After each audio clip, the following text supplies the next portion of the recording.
In the 19th century, a French doctor by the name of Chartreux treated 28 tuberculosis patients with an iodine inhaler, and 17 felt improvement. In the 1911-1912 edition of the Encyclopedia Britannica, the daily therapeutic dosage of iodine for disease was between 5 and 30 grains. That's between 300,000 and 1.8 million micrograms of iodine a day. In the 1917 book Pharmacology and Therapeutics, Preventative Medicine, iodine therapy consisted of 1 drop of iodine in 1/2 glass of milk with a meal, incrementally increasing the dosage to 100 drops per meal 3 times a day. The tincture of iodine treatment was instituted without any other medication.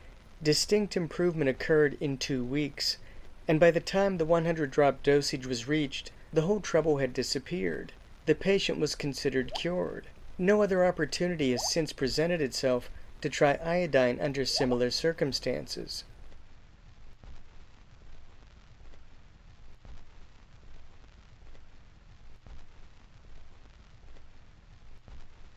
Two tuberculosis antibiotics, pyrazinamide and ethambutol, can cause hyperuricemia, an abnormally high level of uric acid in the blood.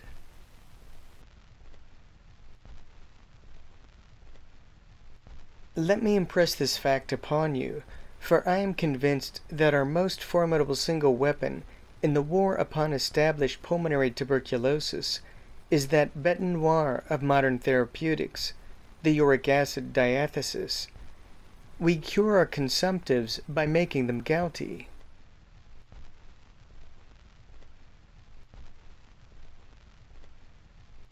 Wunderlich found among 108 gouty persons that not one presented symptoms of tuberculosis. Cotton states that among 1,000 tuberculosis patients, only 6 showed symptoms of gout.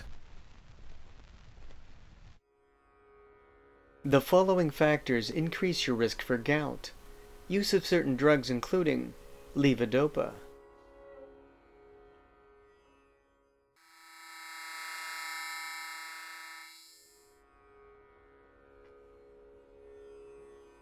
Malfunction of the parkin protein is associated with the loss of nerve cells in the substantia nigra. TB expert Jeffrey Cox reports that parkin also acts on TB, triggering destruction of the bacteria by immune cells known as macrophages. The finding suggests that disease-fighting strategies already under investigation in preclinical studies for Parkinson's disease might also prove useful in fighting tuberculosis, according to Cox. Cox is investigating ways to ramp up parkin activity in mice infected with tuberculosis, using a strategy similar to the one being explored by his colleague, Kevin Shocott, as a way to ward off neurodegeneration in Parkinson's disease.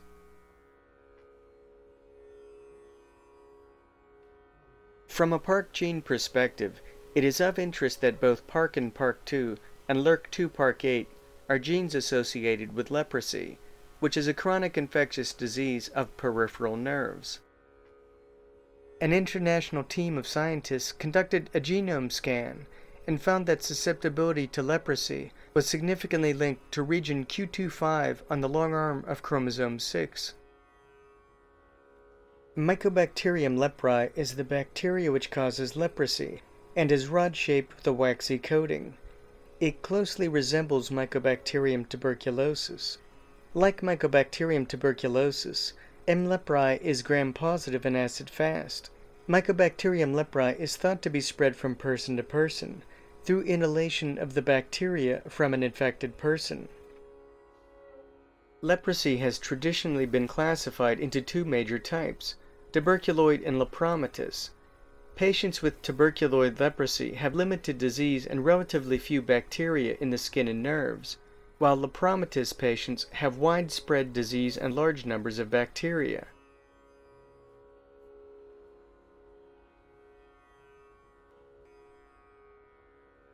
I quote also from reports of Dr. Havelberg of Brazil, some results of autopsies performed at Rio. These show many cases of brain disease in lepers, among others 3 cases of dementia, presumably melancholia, preceding or attending them. Doctors McGeer and Namba observed that elderly leprosy patients treated with the antibiotic rifampicin have less dementia and senile plaques than non-treated patients. McGeer and Namba's research inspired the following study.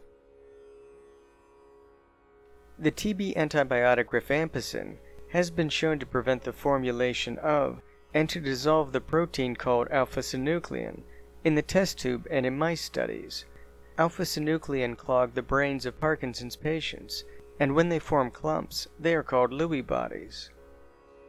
The protein alpha-synuclein normally exists in an unfolded state in the human central nervous system. In a laboratory experiment, the metals manganese, aluminum, cadmium, copper, and zinc induce the folding of alpha-synuclein, and herbicides then additionally bind to the protein to further form clumps. In a vicious cycle, additional metal then increases the synuclein-herbicide association. However, this study shows contrasting actions with the antibiotic rifampicin and magnesium addition, leading to a decrease of the alpha-synuclein herbicide interaction, even if other metals are present in the bulk solvent. The PARK2 gene activates deposition of certain proteins such as alpha-synuclein in so-called intracellular Lewy bodies. In addition to inhibiting the formulation of alpha-synuclein, rifampicin caused a time and dose-dependent inhibition of arachidonic acid release from alveolar cells. At doses of 150, 25, and 10 micrograms per milliliter, it significantly inhibited the release of arachidonic acid.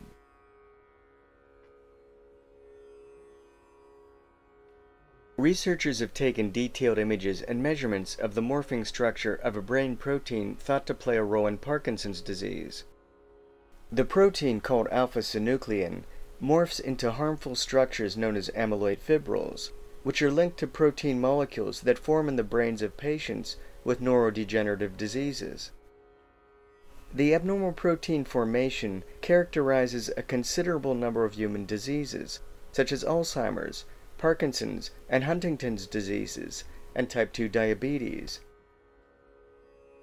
M. leprae survives in macrophages, and one of the deleterious consequences of the infection is widespread amyloidosis. Inhibition of amyloid graphic protein aggregation and neurotoxicity by rifampicin, its possible function as a hydroxyl radical scavenger. Enhance brain amyloid clearance by rifampicin and caffeine as a possible protective mechanism against Alzheimer's disease. Caffeine suppresses amyloid beta levels in plasma and brain of Alzheimer's disease transgenic mice. Caffeine and nicotine are protective in a new model of alpha-synuclein-mediated cell death in vitro. Caffeine, like uric acid, is a purine and has similar chemical structures. Gout was associated with a 24% lower risk for Alzheimer's disease in a population-based study of nearly 300,000 people.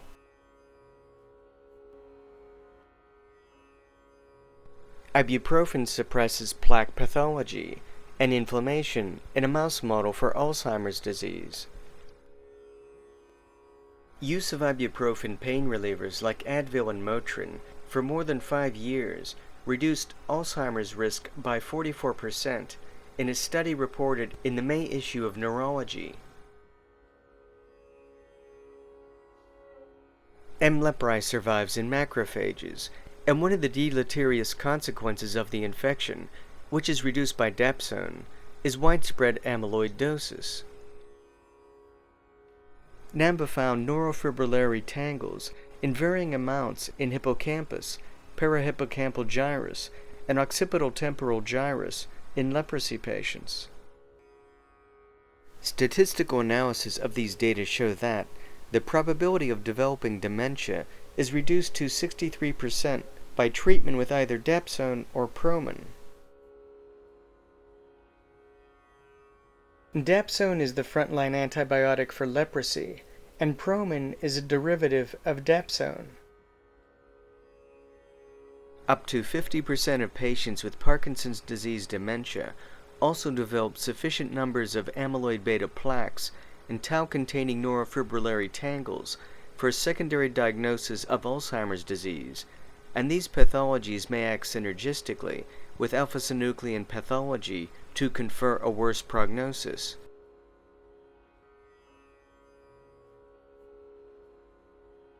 Diaminodiphenylsulfone is the chemical name for Dapsone. Diaminodiphenylsulfone-induced parkin ameliorates age-dependent dopaminergic neuronal loss. Dapsone restored parkin protein levels in mice brain, prevented age-dependent neuronal loss, protected SHSY5Y cells from MPP plus and hydrogen peroxide, attenuated dopaminergic neuronal loss, and restored motion in a MPTP mouse model of Parkinson's disease.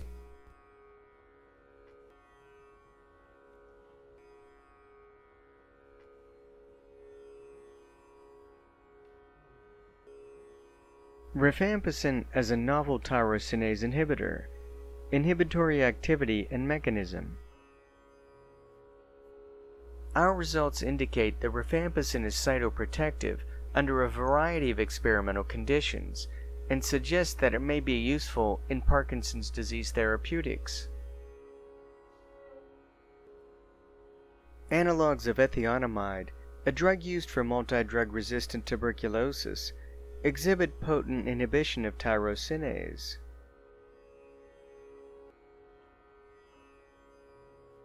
Previous results had shown that the leprosy bacilli possess a phenyloxidase. The enzyme which converts dopa to melanin has been variously described as phenolase, phenyloxidase, tyrosinase, and phenolase complex. A chance observation that concentrates of Mycobacterium leprae prepared from Lepromatous nodules could convert levodopa to pigmented products started a new line of investigation on leprosy. Utilization of dopa by leprosy bacillus may be significant, because this amino acid, being a precursor of melanin and noradrenaline, is present in tissues in the human body, like skin and nerve, where the organisms proliferate. Several mycobacteria tested did not oxidize dopa, indicating that, among mycobacteria, phenyloxidase is peculiar to M. leprae. Diasone, a derivative of diaminodiphenylsulfone used in the treatment of leprosy, proved to be a potent inhibitor of phenyloxidase of mammalian and plant origin. However, it was less efficient in the case of M. leprae.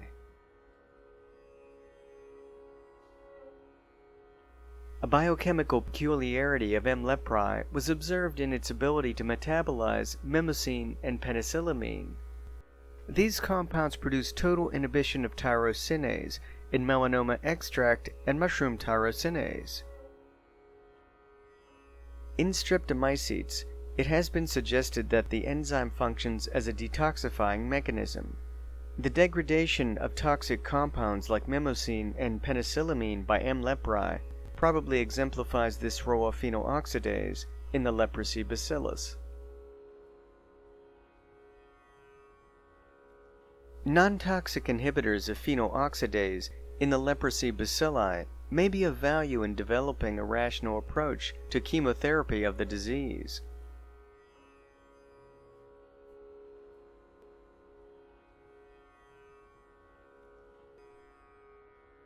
Minocycline is an alternative antibiotic to rifampicin in cases of leprosy. Minocycline is a broad-spectrum antibiotic and has also been shown to be an effective treatment for pulmonary tuberculosis and nocardia asteroides infection. In this review, we present the current experiential evidence for the potential use of minocycline as a neuroprotective agent in Parkinson's disease. Both creatine and minocycline should be considered for definitive Phase 3 trials to determine if they alter the long-term progression of Parkinson's disease. Gotu kola is a creeping plant that grows in tropical climates. Asiaticoside is the active wound-healing ingredient in Gotu kola. Asiaticoside dissolves the waxy coating of the Mycobacterium leprae, which allows the immune system to destroy the bacteria. It has been used as therapy for tuberculosis. Our results show that administration of Gotu Kola was effective in protecting the brain against neurodegenerative disorders such as Parkinsonism. Black turmeric contains the highest content of curcumin amongst all species of turmeric. In Indian medicine, black turmeric is used to treat wounds, white patches on the skin, and leprosy sores.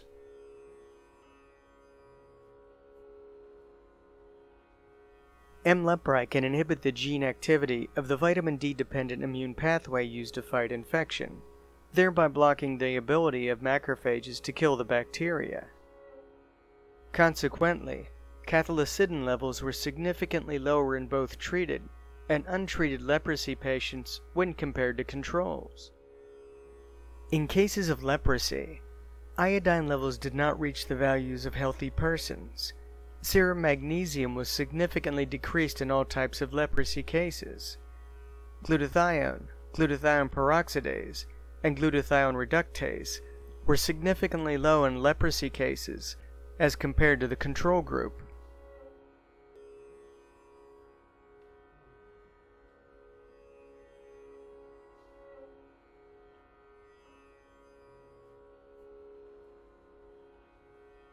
Mycobacterium avium subspecies paratuberculosis, MAP, is a non-tubercular gram-positive acid-fast bacillus, which has been associated with Crohn's disease and inflammatory bowel disease.